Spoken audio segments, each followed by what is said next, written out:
hello there, curious minds. I am Professor Voss, and this is my time machine, my greatest invention. With it, we can witness any moment in history, any discovery, as if we were truly there. So today, let's see where, or rather, when it takes us. Powering up in 3, 2, 1. Here we go. You've probably heard this story 100 times. A man sits under a tree. An apple falls, bonk, right on his head. And suddenly, like magic, he discovers gravity. It's a wonderful story. There's just one tiny problem. That's not what really happened.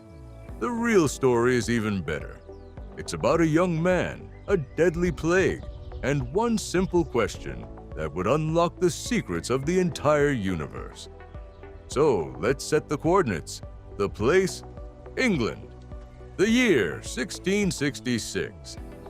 Let's go and see the truth for ourselves. First, let's meet our hero. His name was Isaac Newton, and he was born on a cold Christmas day in 1642. In a small farmhouse in the English countryside. Now, young Isaac was not the kind of boy people expected great things from. He was quiet. He preferred building little machines and gadgets to playing with other children. He once built a tiny working windmill powered by a mouse. When he grew older, Isaac went to one of the finest schools in the country, Cambridge University. He was clever, curious, and endlessly hungry to understand how the world worked. But just as his studies were taking off, something terrible happened. Something that would close his school and send him home. And strangely, that disaster would change his life forever. The year was 1665, and a deadly disease called the Great Plague was spreading across England. It was so contagious, so frightening, that cities emptied, people fled. And to keep everyone safe, the universities, including Cambridge, were forced to shut their doors. So Isaac packed his books and went back to the place he grew up. The quiet family farm at Woolsthorpe. No classes, no teachers, no lectures to attend. Now, you might think being stuck at home would be boring, but for Isaac, it was perfect. For the first time in his life, he had endless quiet hours to think, to wonder, and to ask questions nobody else was asking. Scientists today have a special name for the 2 years he spent there. They call it his Annus Mirabilis, his Year of Wonders. And wonders are exactly what he created. Here's something most people don't know. That famous apple, it wasn't even the only amazing thing Isaac did during these years. Not even close. First, he invented a brand new kind of mathematics, a powerful tool we now call calculus. It lets us measure things that are constantly changing, like the speed of a falling object or the curve of a moving planet. Scientists still use it every single day. Then he became curious about light. He took a simple glass prism, let a beam of sunlight pass through it, and watched it split into a rainbow of colors. Isaac proved that white light is actually made of all the colors mixed together. Nobody had ever shown that before. So picture this young man, alone on a farm, inventing new math and uncovering the secrets of light. And, as we're about to see, figuring out the force that holds the universe together, all before he turned 25. And now, the moment everyone talks about, the apple. Let's see what really happened. One late summer afternoon, Isaac was sitting in his garden, lost in thought. And yes, he truly did see an apple fall from a tree. That part is real, but it did not hit him on the head. It simply dropped to the ground, the way apples always do. Most people would see an apple fall and think, nothing at all. It happens every day. But Isaac wasn't most people.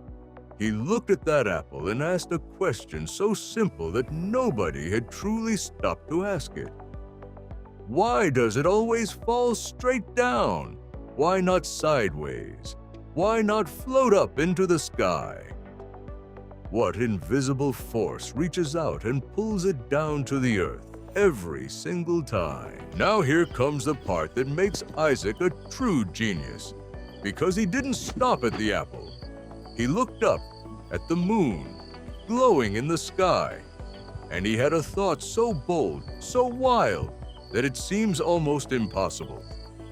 What if the very same force that pulls this apple down reaches all the way up to the moon? Think about how strange that idea is. An apple in a garden, and the moon, thousands of miles away in space. What could they possibly have in common? Isaac believed the answer was the same invisible force. One single rule, controlling both. He called this force gravity. And he realized it wasn't just here on Earth. It was everywhere, pulling, holding, connecting everything in the entire universe. That was the breakthrough. That was the real moment of discovery. So let's actually understand it. What is gravity? Here's the simple secret. Every single object in the universe pulls on every other object. Yes, everything. You're pulling on this screen right now, just a tiny, tiny bit. But here's the rule. The bigger and heavier something is, the stronger it pulls. And the Earth is absolutely enormous. So its pull is powerful enough to hold you, your house, the oceans, and the air, all firmly on the ground. It's also why you'd weigh differently on other worlds. On Mars, which is smaller than Earth, you'd weigh less than half of what you weigh now. You could practically bounce around like a superhero. But wait, if gravity pulls the moon toward Earth, why doesn't the moon just crash into us? Brilliant question. The answer: the moon is also racing sideways, incredibly fast. So as gravity pulls it in, it keeps zooming past, falling around the Earth in a giant circle, forever. That circle is what we call an orbit. Now, why should you care about a man and an apple from over 350 years ago? Because Newton's discovery is hiding all around you, right now. Every rocket that blasts into space is steered using Newton's rules about gravity. Every satellite circling high above us, the ones that beam you videos, phone calls, and maps, stays up there by orbiting, exactly like the moon. When astronauts landed on the moon, the math that got them there and back began with Isaac's idea in a quiet garden. Even today, scientists sending robots to Mars start their calculations with the same rules.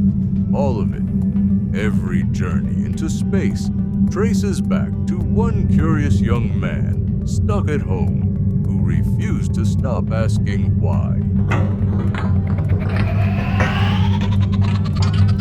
So the next time someone tells you an apple bonked Newton on the head and gave him the idea, now you know the real story. He wasn't hit by an idea. He went searching for one. And that is the real secret behind every great discovery in history. It never starts with an answer. It always starts with a question and the courage to ask it. So tell me, curious minds, what will you wonder about today?